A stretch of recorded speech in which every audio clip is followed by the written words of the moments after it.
सुविचार। जिसने दूसरों की खुशी में खुद की खुशी देखने का हुनर सीखा है, वह इंसान कभी भी दुखी नहीं हो सकता। मेरे प्यारे विद्यार्थियों, नमस्कार। मैं हूं doctor Chhotelal Gupta, assistant professor. आज के क्लास में सेमेस्टर 1 के अंतर्गत ACC 1 यानी स्किल इन्हेंसमेंट कोर्स 1 के अंतर्गत कम्युनिकेशन इन लाइफ यानी जीवन में संचार के अंतर्गत फीडबैक क्या है, इस पर विस्तार से चर्चा करूंगा। इसके अंतर्गत फीडबैक का अर्थ, उसका स्वरूप, महत्व और फीडबैक के प्रभाव पर बारी बारी से चर्चा करूंगा। जो भी विद्यार्थी इस चैनल पर नए हैं, चैनल को अवश्य सब्सक्राइब करें और अपने दोस्तों को भी शेयर करें। अब आप ध्यान से सुने।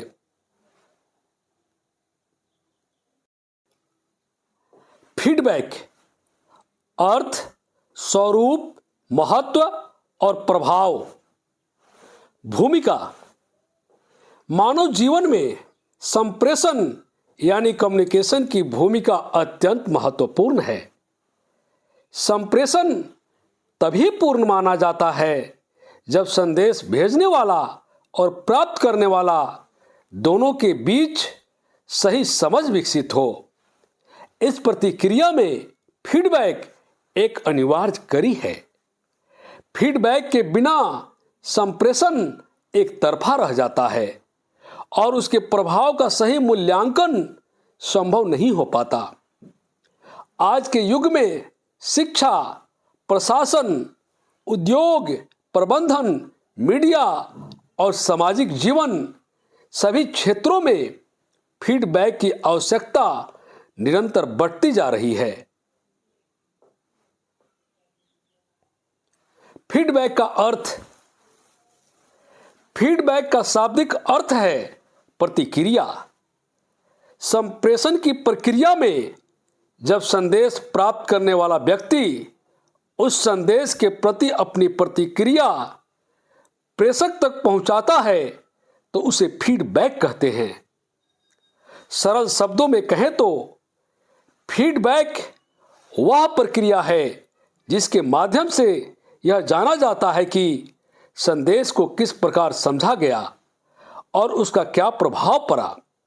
उदाहरण के लिए, शिक्षक द्वारा पढ़ाए गए विषय पर छात्र के प्रश्न, ग्राहक द्वारा किस उत्पाद पर दी गई राय, कर्मचारी द्वारा प्रबंधन को दिया गया सुझाव, ये सभी फीडबैक के रूप हैं। फीडबैक की परिभाषाएं। सैनन और वीवर के अनुसार फीडबैक वह प्रक्रिया है जिसके द्वारा संदेश प्राप्तकर्ता प्रेषक को यह जानकारी देता है कि संदेश किस सीमा तक समझा गया है। कीथ डेविस के अनुसार फीडबैक संप्रेषण की वह अंतिम कड़ी है जो संदेश की प्रभावशीलता को मापती है। फीडबैक के प्रकार। पहला, सकारात्मक फीडबैक यानी पॉजिटिव फीडबैक। जब प्रतिक्रिया उत्साहवर्धक, प्रेरणादायक और प्रोत्साहित करने वाली होती है तो उसे सकारात्मक फीडबैक कहते हैं। उदाहरण के लिए, आपकी प्रस्तुति प्रभावशाली थी, इस कार्य में आपने बेहतरीन सुधार किया है। इसका लाभ क्या है? आत्मविश्वास बढ़ता है, इससे कार्य क्षमता में वृद्धि होती है, सकारात्मक वातावरण बनता है। दूसरा, नकारात्मक फीडबैक, नेगेटिव फीडबैक। जब प्रतिक्रिया में त्रुटियों, कमियों या सुधार की आवश्यकता पर बल दिया जाता है तो उसे नकारात्मक फीडबैक कहते हैं। उदाहरण के लिए, इस रिपोर्ट में तथ्यात्मक त्रुटियां हैं। विशेष बात यह है कि यदि नकारात्मक फीडबैक रचनात्मक ढंग से दिया जाए तो यह सुधार का माध्यम बनता है, अन्यथा इसका प्रभाव उल्टा पड़ता है। तीसरा, रचनात्मक फीडबैक यानी कंस्ट्रक्टिव फीडबैक।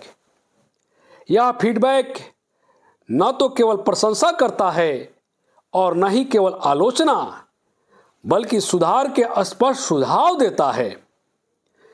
जैसे, यदि आप उदाहरण जोड़ दें तो लेख और प्रभावी हो जाएगा।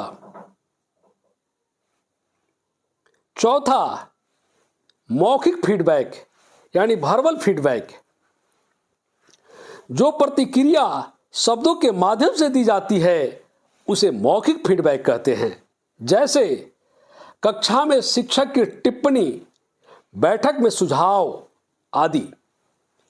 पांचवा, अमौखिक फीडबैक नॉन वर्बल फीडबैक। यह बिना शब्दों के दिया जाने वाला फीडबैक है। जैसे मुस्कान, सिर हिलाना, चेहरे के भाव आदि। फीडबैक का महत्व। पहला, संप्रेषण को प्रभावी बनाता है। फीडबैक यह स्पष्ट करता है कि संदेश सही रूप में समझा गया है या नहीं। इससे भ्रम और गलतफहमी दूर होती है। दूसरा, सुधार का अवसर प्रदान करता है। फीडबैक व्यक्ति को अपनी कमियों और त्रुटियों को पहचानने में सहायता करता है, जिससे निरंतर सुधार संभव होता है। तीसरा, प्रेरणा और आत्मविश्वास। सकारात्मक फीडबैक व्यक्ति को बेहतर प्रदर्शन के लिए प्रेरित करता है और उसके आत्मबल को मजबूत करता है। चौथा, संबंधों को सुदृढ़ करता है। उचित फीडबैक से शिक्षक, छात्र, अधिकारी, कर्मचारी और ग्राहक सेवा प्रदाता के संबंध बेहतर होते हैं। पांचवा, निर्णय निर्माण में सहायक। प्रशासन और प्रबंधन में फीडबैक के आधार पर नीतियां और योजनाएं बनाई जाती है। शिक्षा के क्षेत्र में फीडबैक।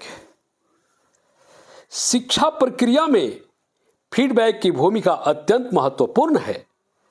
शिक्षक छात्रों की प्रगति का आकलन कर पाते हैं। छात्र अपनी सीखने की कमियों को समझते हैं। शिक्षण पद्धति में सुधार होता है। आज ऑनलाइन शिक्षा में फीडबैक फॉर्म, क्विज, मूल्यांकन रिपोर्ट का विशेष महत्व है। प्रबंधन और संगठन में फीडबैक। संगठनों में फीडबैक कर्मचारियों के प्रदर्शन का सही मूल्यांकन का आधार होता है। जैसे पहला वार्षिक गोपनीय रिपोर्ट, परफॉर्मेंस अप्रेजल, ग्राहक संतुष्टि सर्वे आदि। इन सभी में फीडबैक केंद्रीय भूमिका निभाता है।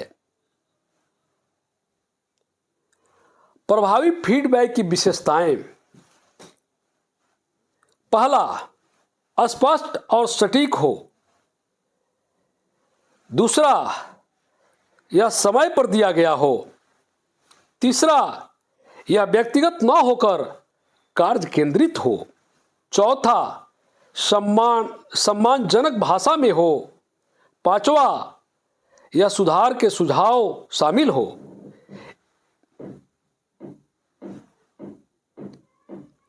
फीडबैक में आने वाली बाधाएं।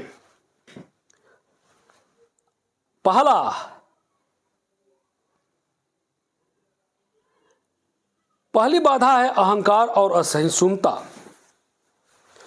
दूसरी बाधा गलत भाषा और कठोर शब्द का प्रयोग। तीसरी बाधाएं, भावनात्मक प्रतिक्रिया। चौथी, सुनने की कमी। इन बाधाओं को दूर कर ही फीडबैक को उपयोगी बनाया जा सकता है। फीडबैक को प्रभावी बनाने के उपाय। पहला, खुले मन से सुनना। दूसरा, आलोचना को व्यक्तिगत न लेना।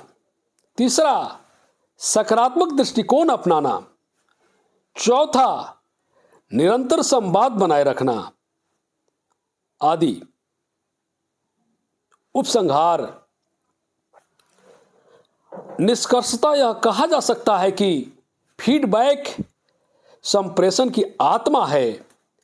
इसके बिना किसी भी प्रक्रिया की पूर्णता संभव नहीं है, चाहे वह शिक्षा हो, प्रशासन हो या सामाजिक जीवन।